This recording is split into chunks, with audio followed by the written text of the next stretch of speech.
O'rtoqlar, haydovchilar uchun 3 ta bomba yangilik bor. Shaxsan men uchun uchalasi ham yaxshi yangilik. Siz qanday baho berasiz? Eshitib bo'lib, keyin izohlarda fikringizni yozib qoldiring.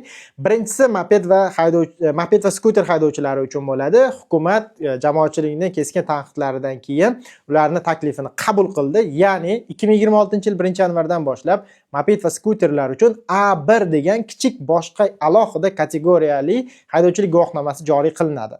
Ya'ni bu A emas, mototsikl emas, A1 ni olish mototsiklni olishdan, A ni olishdan ancha oson bo'ladi. Masalan, birinchi osonlik, umuman avtomaktablarda o'qish shart emas A1 olish uchun. Ya'ni moped va skuter haydovchilar haydashni xohlaydiganlar, guvohnoma olmoqchi bo'lganlar endilikda avtomaktablarda o'qishi shart emas. To'g'ridan to'g'ri borib imtihon topshiraveradi. Imtihonlar ham oson bo'ladi. Masalan, hozirda boshqa toifalar uchun 20 ta nazariy savoldan 18 tasiga to'g'ri javob bersa o'tgan hisoblanadi. Moped va skuterlar uchun A1 uchun 16 ta to'g'ri javob yetarli deb hisoblanadi.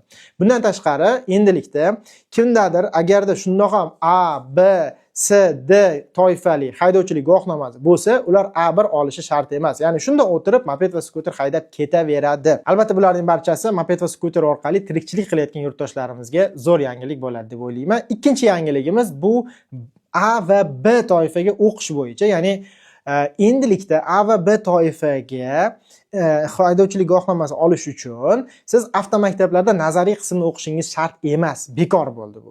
Xohlang uyda o'qing, xohlang YouTubedan ko'ring, xohlang birorta mobil telefon ilovadan o'rganing, farqi yo'q. Sizdan hech kim nazariy bilimlari o'rganganmisan, 180 soat o'tdingmi deb so'ramaydi.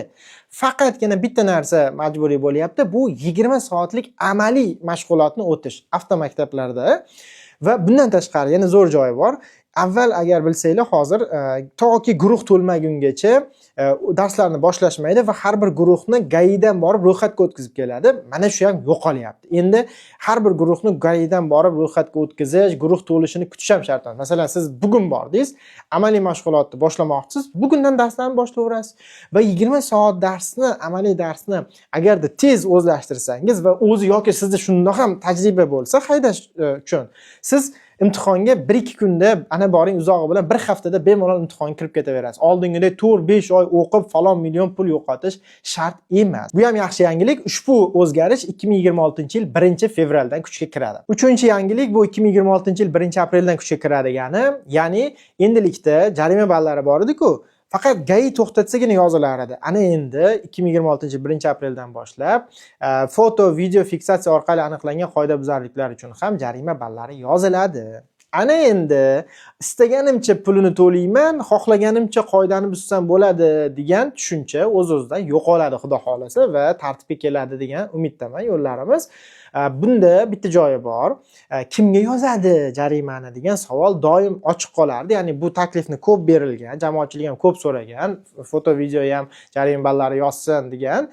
Chunki GAIning o'zida korrupsiya bo'lishi mumkin edi, juda ham yuqori korrupsiya xavfi bor edi. Bitta joyi bor. Masalan, ijaraga olganlar deylik. Agarda siz mashinangizni ijaraga bergan bo'lsangiz kimgadir, siz jarima balli degan o'sha tizim orqali kirasizda, men mashinamni falonchiga ijaraga berganman deysiz va uni kiritib qo'yasiz. Bo'ldi, jarima ballari mashina egasiga emas, o'sha haydab yurgan haydovchiga yoziladi. Mana shu 3 ta xabar. Marhamat, fikringizni yozib qoldiring va eng asosiysi haydovchilarga yuborib qo'ying ushbu videoni.